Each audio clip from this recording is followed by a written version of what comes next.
I know a lot of people are really upset right now over the fact that Republicans and John Fetterman in the Senate voted down a resolution that would have constrained Donald Trump and prevented him from continuing war with Iran.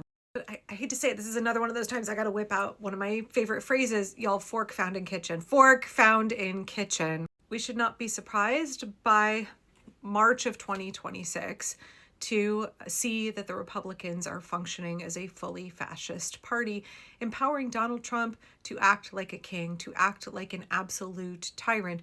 They are choosing to abdicate their duty to the Constitution, to their constituents.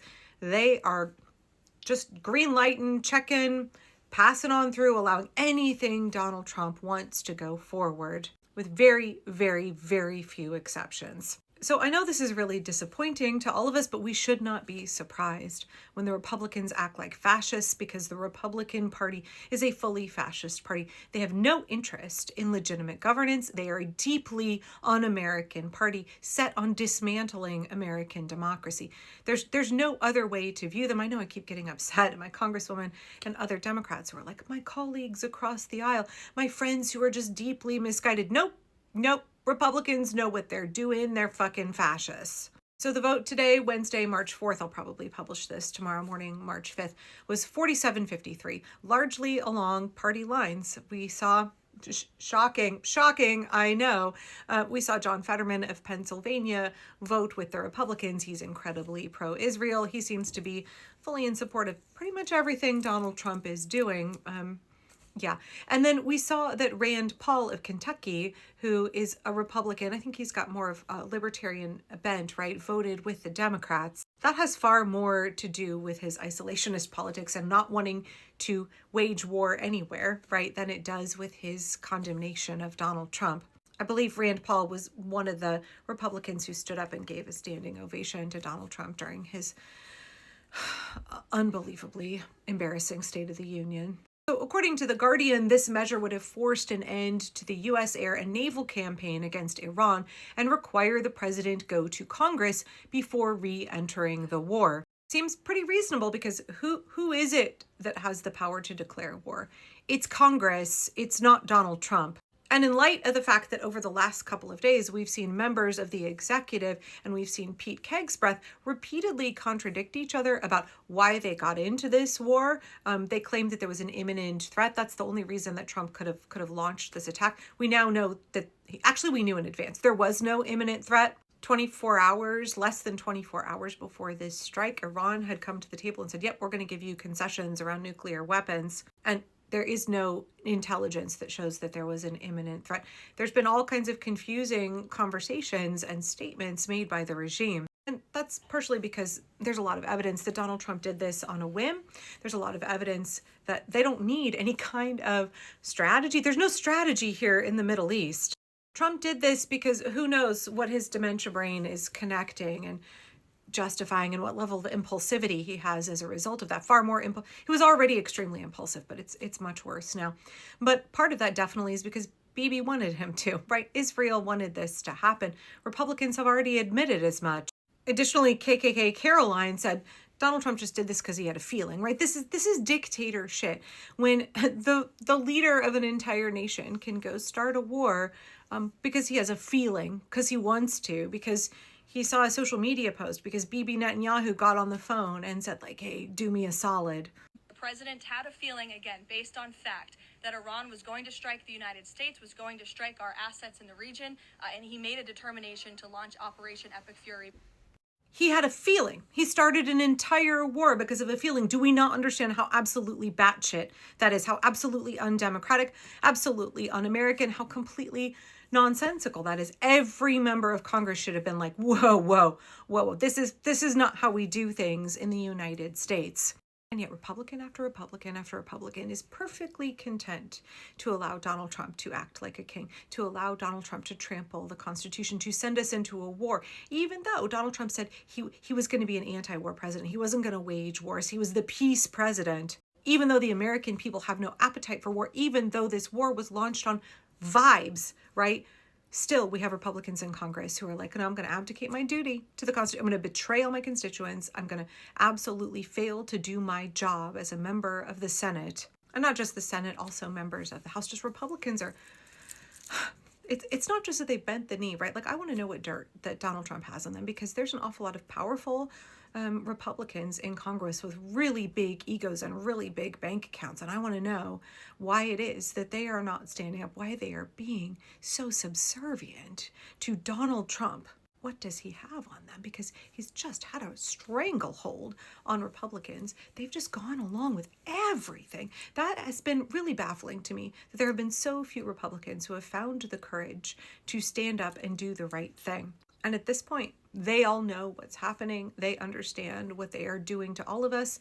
And to me, that says they're doing it willingly. To me, that says that they are knowingly operating as a fully fascist party, a deeply un-American, undemocratic party. And let me give you a little example of that. Christo-fascist Speaker of the House, Mike Johnson. The things he said over the last 2 days have been eye-opening, right? He's not hiding the fact that he wants Donald Trump to, I mean, when Kevin McCarthy, before I show this clip, sorry, I got to go on a tangent. When Kevin McCarthy got removed as Speaker of the House, a number of my Democrat friends were like, yay, he sucks, he's so terrible, he's gone and kissed the ring at Mar-a-Lago. And I was like, no, you guys, Mike Johnson is 1,000 times worse. This is an ideologue. This is a Christo-fascist. Remember when I made a video the other day where I was talking about how evangelical Christians in the military, commanders in the military, are talking about how this war with Iran is a holy war. This is about Donald Trump being God's instrument in helping facilitate the Armageddon, the second coming of Jesus Christ, the end times. Like, Mike Johnson is that same crowd, right? He's a religious zealot. He's a religious zealot and a deeply closeted man who hates women, in my opinion. And he is absolutely on board for all of this, not because he has loyalty to Donald Trump, but because he has loyalty to his crazy religious ideas. That makes him far more dangerous than like a slimy, self-serving politician like Kevin McCarthy. Mike Johnson is a true believer. There's nothing he won't do to support Donald Trump because he thinks it's going to bring about the return of Jesus Christ and the end times. This is not classified, so I'll tell you what I think is important. Israel was determined to act in their own defense here, with or without American support. Because Israel was determined to act with or without the U.S., our commander-in-chief and the administration and the officials I just named had a very difficult decision to make. No. They had to evaluate the threats to the U.S., to our troops, to our installations, to our assets in the region and beyond. And they determined, because of the exquisite intelligence. That's enough of that. I'm sorry, KKK Caroline said that Donald Trump acted on a feeling. It was on a feeling. I mean, the way that this regime contradicts themselves over and over and over. We're not about regime change. We're here for regime change. Oh, oops, we accidentally killed the 2 guys we wanted to replace the Ayatollah. Oh, we're gonna get this oppressive Islamic regime out of power. Oh, no, wait a minute. Now it looks like the Ayatollah's son is gonna take over. Actually, we're not here for regime change at all. Actually, we're gonna be in and out real quick. Wait, this could take a long time. We're not gonna have any American soldiers lost. Actually, you know what? The death toll is gonna go up and up. Just fucking all over the place. It's so obvious what's going on. And to me, the fact that Republicans are still voting in line with Donald Trump, I think, should make it clearer than ever that we have an obligation here to make sure that we vote every last one of these motherfuckers out. Like, the get out the vote movement has to be huge. I know that elections in and of themselves cannot stop fascism, right? Very rarely can. They are a key component of getting us to a place where we can have a stable government. I cannot emphasize enough how important the midterms are for the future of democracy. And then we have to be prepared to defend the results of a free and fair election. We have to defend the election in advance. We all have to get out and vote. Huge get out the vote movement. And then we have to be prepared for the fact that they're going to try and prevent duly elected members of Congress from being sworn in. They're going to fuck shit up all along the way because they're determined to dismantle democracy. Republicans are a full-on fascist party. Full-on fucking fascists. And so they have no interest in having you be able to cast a vote or have that vote counted. They have no interest in legitimate governance. They just want Donald Trump to be a king, and then they want to grift off of it. I don't know what they want. They clearly have no conscience and no courage. It's up to us, the American people, to make sure that we defend democracy.